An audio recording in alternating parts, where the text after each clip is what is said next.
Fala pessoal, eu sou o Geraldo Maciel, essa é a Playlist Infinita.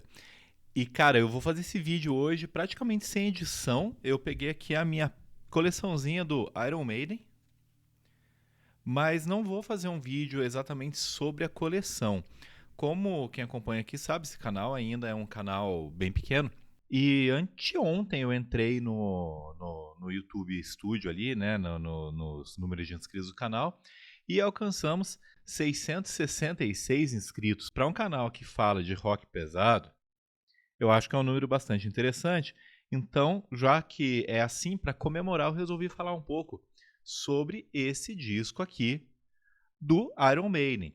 Não é um vídeo completão, não vou fazer um vídeo falando sobre toda a carreira do Iron Maiden, sobre toda a discografia, mas vou falar sobre esse que pra mim, ó, não é o melhor disco do Iron Maiden. Eu sei que não é o meu disco favorito, mas eu acredito que seja o disco mais importante dele, justamente porque é o disco que dá aquela virada na carreira da banda. Então, para ajudar o canal a crescer, já se inscreve aqui, pra gente passar muito desse número aí, né? Deixa o seu gostei, conta pra mim qual é a sua música favorita do The Number of the Beast, qual é o seu disco favorito do Iron Maiden e vamos que vamos. Cara, Iron Maiden, como eu falei, não vou falar sobre a discografia toda da banda, né? Eu vou falar um pouquinho mais sobre a minha relação com eles. Quando eu tava começando a querer ouvir metal, eu não sabia, cara. Era anos 90 ali, né? Eu tinha 14 anos, eu acho. 13, 14 anos. E eu não sabia por onde começar. Então a gente começa nos clássicos, né? E eu acabei comprando esse disco aqui, o No Prayer for the Dying, que pra mim é a capa mais legal do Iron Maiden, mas como disco não é tanto assim, né? Tem muita gente que diz que a discografia do Iron Maiden, até esse disco aqui, é irretocável, é perfeita. E realmente é, porra, tem muita coisa sensacional, né? Os caras começam em 1980 aqui com o disco Iron Maiden, que já tem Prowler, Remember Tomorrow, Running Free, Phantom of the Opera, a música Iron Maiden, ou seja, os caras já começam com um disco recheado de clássicos, isso em 1980, e em 81 ele já lança isso aqui, que também é uma das capas mais legais da história do metal, que é o Killers, que tem a música Rothschild, que eu acho maravilhosa, Murders in the Rue Morgue, baseado aqui num conto do Edgar Allan Poe, um dos meus autores favoritos, e a própria música Killers, além de Innocent Exile. Então temos esses dois primeiros discos, gravados com o Paul Di'Anno, que eu gosto, viu? Eu acho um grande vocalista, mas ainda não era aquilo que o Iron Maiden precisava. Antes de lançarem o terceiro disco, eles lançam um EP ao vivo, que é o Maiden Japan, com 5 músicas.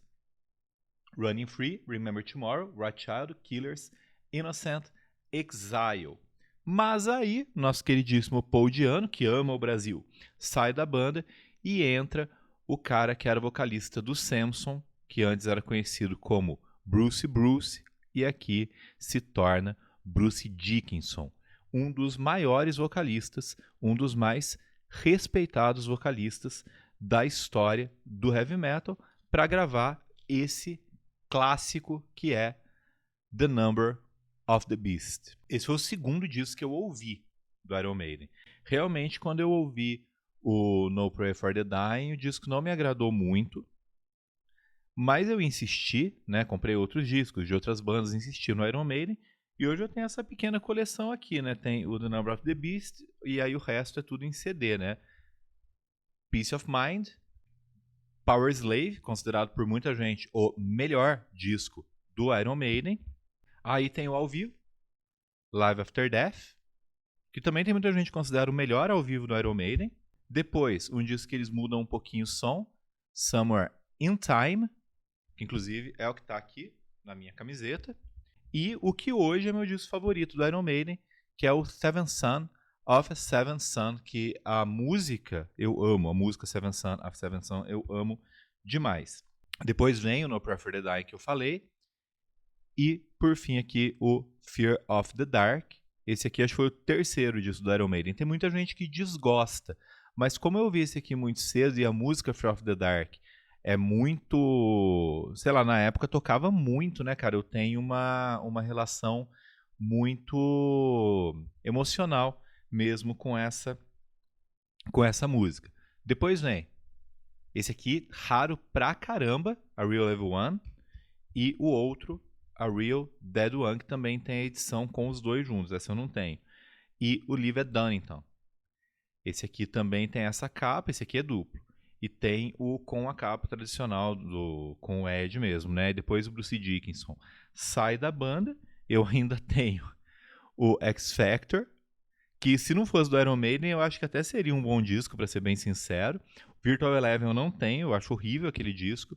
E depois o Bruce Dickinson volta e vem aqui o Brave New World, que foi quando eu vi nessa turnê aqui, né, que foi no Rock in Rio 2001, que eu vi o Iron Maiden ao vivo. Aí depois eu não comprei mais ao vivo do Iron Maiden, porque eles lançam para cada disco, parece que eles lançam um, né?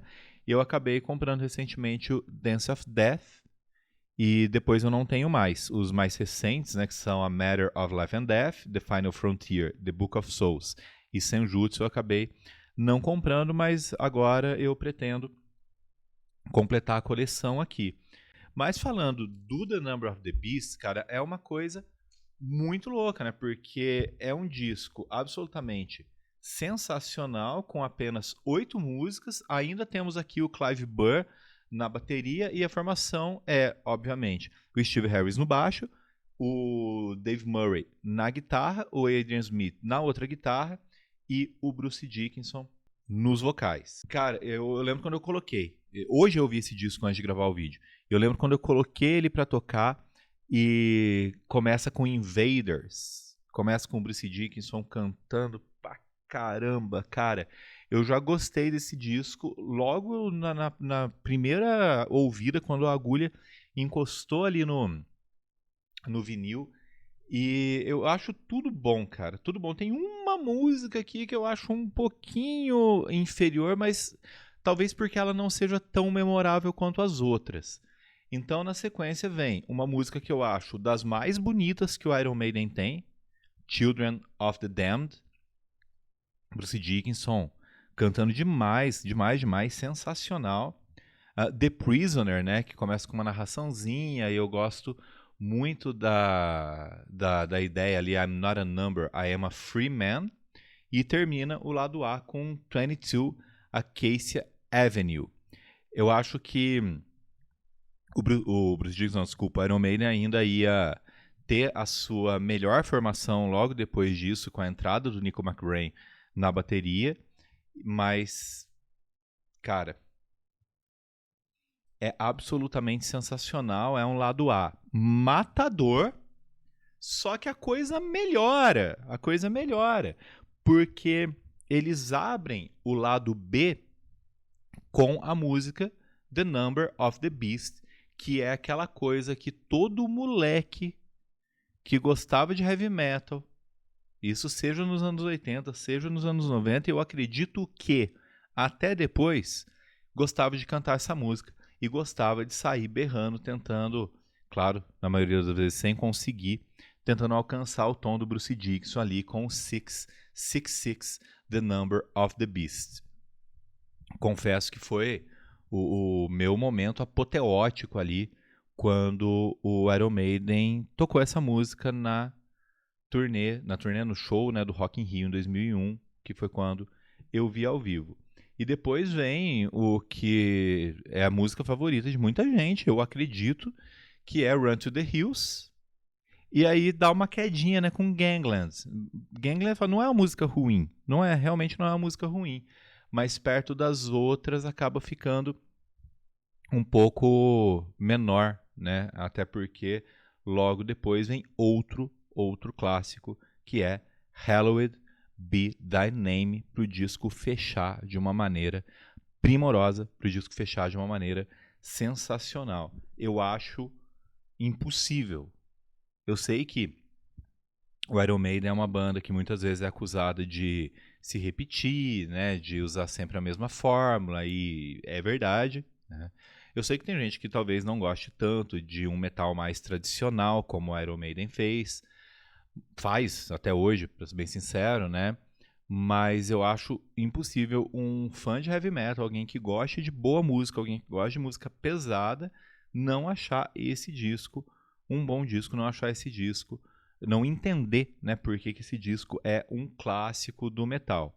Tá? Mesmo que você goste de um som mais brutal, que você goste de um metal mais extremo, cara, é impossível passar incólume ao Iron Maiden. E, repito, esse não é meu disco favorito, mas esse é o disco que eu mais ouvi na vida. De heavy metal é o disco que eu mais ouvi na vida tranquilamente. Cara, não é nem certo negar a importância de The Number of the Beast para a história do heavy metal. Grande abraço.